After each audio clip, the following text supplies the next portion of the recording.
నొప్పి మాయం, సర్జరీ దూరం. మోకాలు మరియు నడుము నొప్పులను ఇకపై భరించాల్సిన అవసరం లేదు. ఆపరేషన్ లేకుండా అత్యాధునిక చికిత్స. Indo British advanced pain clinic. సంప్రదించండి 9807556789. వైసీపీ రాజ్యసభ సభ్యుడు విజయసాయిరెడ్డికి సొంత పార్టీలోనే శత్రువులున్నారా? ఏదో రకంగా ఆయన ఇరికించాలన్న కసితో అదును కోసం ఎదురుచూస్తున్నారా? ఆ విషయాన్ని ఎంపీ కూడా పసిగట్టారా? టీడీపీతో కలిసి మా పార్టీ వాళ్లు నన్ను ఇరికించే ప్రయత్నం చేస్తున్నారు అన్న మాటల ఆంతర్యం ఏంటి? వైసీపీలో ఉన్న విజయసాయి శత్రువర్గం ఏది? అసలు సాయి సందేహాలు ఎవరి మీద? Let's watch. విజయసాయిరెడ్డి తెలుగు రాజకీయాల్లో పరిచయం అవసరం లేని పేరు. ఒకప్పుడు వైసీపీలో నంబర్ 2 పొజిషన్ ఆయనది. కాలక్రమంలో పొజిషన్లో తేడా వచ్చిందన్న ప్రచారం జరుగుతున్నా ఆయన మాత్రం ఎప్పటికప్పుడు ఏదో ఒక ఇష్యూతో లైమ్ లైట్లోనే ఉంటున్నారు. ఒకప్పుడు ఉత్తరాంధ్ర రాజకీయాలను ఒంటి చేత్తో నడిపించిన విజయసాయి ప్రభ ఆ తర్వాత కాస్త తగ్గిందన్నది పార్టీ వర్గాల మాట. సంస్థాగత మార్పుల్లో భాగంగా సాయిరెడ్డి కేంద్ర కార్యాలయంతో పాటు దక్షిణ కోస్తా రాజకీయాలకే పరిమితం కావాల్సొచ్చింది. 2 ఏళ్ల నుంచి విశాఖకు చుట్టపు చూపుగా వచ్చి వెళ్తున్నారు తప్ప స్థానిక రాజకీయాలపై ఆయన దృష్టి సారించడం లేదు. అసలిక పార్టీ ఓటమి తర్వాత విజయసాయిరెడ్డి విశాఖ వచ్చింది వెళ్ళింది కూడా ఎవ్వరికీ తెలియని పరిస్థితి. ఇలాంటి పరిస్థితుల్లో ఇప్పుడు ఆయన కేంద్రంగా ఒక వివాదం రేగడం, అందుకు క్లారిటీ ఇచ్చే క్రమంలో ఎంపీ కొన్ని వివాదాస్పద వ్యాఖ్యలు చేయడంపై చర్చ జరుగుతోంది వైసీపీ వర్గాల్లో. ఒక ప్రభుత్వ అధికారిని వ్యక్తిగత వ్యవహారాలతో తనకు ముడిపెడుతూ జరుగుతున్న ప్రచారాన్ని తిప్పికొట్టే క్రమంలో బర్స్ట్ అయ్యారు విజయసాయి. కుట్రలు కుతంత్రాలు చేసేవాళ్లు ఎవ్వర్నీ వదిలిపెట్టే ప్రసక్తి లేదన్నారాయన. అదే సమయంలో కొన్ని పేర్లను సైతం ప్రస్తావించారాయన. అంతవరకు ఓకే, కానీ ఆ సందర్భంగా అన్న ఒక్క మాట చుట్టూనే కొత్త వివాదం రేగుతోందంటున్నారు రాజకీయ పరిశీలకులు. పథకం ప్రకారం తనపై జరుగుతున్న కుట్రలు కుతంత్రాల వెనక కొందరు సొంత పార్టీ మనుషులే ఉన్నారన్న అభిప్రాయం కనిపించింది ఆయన మాటల్లో.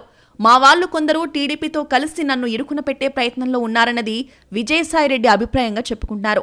అంటే ఆయన మనసులో ఉన్నదెవరు?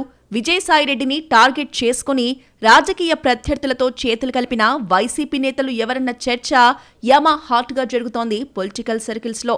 అది పార్టీ వ్యవహారమైనా ప్రజా సంబంధ విషయాలైనా సాయిరెడ్డి ఖచ్చితంగా ఉంటారనేది ఇంటర్నల్ టాక్. అలాంటి వ్యక్తి సొంత నేతల గురించి ఇంత బర్స్ట్ అయ్యారంటే వైసీపీలో ఉన్న వెన్నుపోటుదారులు ఎవరో ఆయన గుర్తించారా?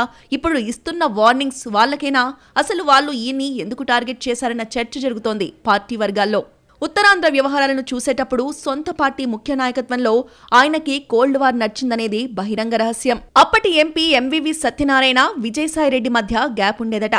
అలాగే కొందరు సీనియర్ నేతలు, మాజీ మంత్రులకు కూడా ఆయన పొడగిట్టేది కాదన్నది వైసీపీ వర్గాల సోర్స్.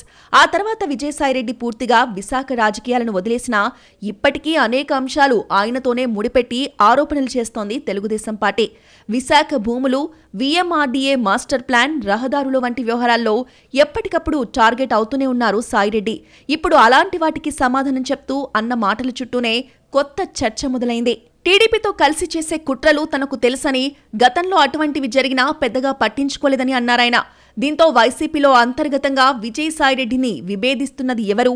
దాని వెనక కేవలం రాజకీయపరమైన అంశాలు మాత్రమే ఉన్నాయా, లేక ఇతర వ్యవహారాలు కూడా ముడిపడ్డాయా అన్న చర్చ జరుగుతోంది.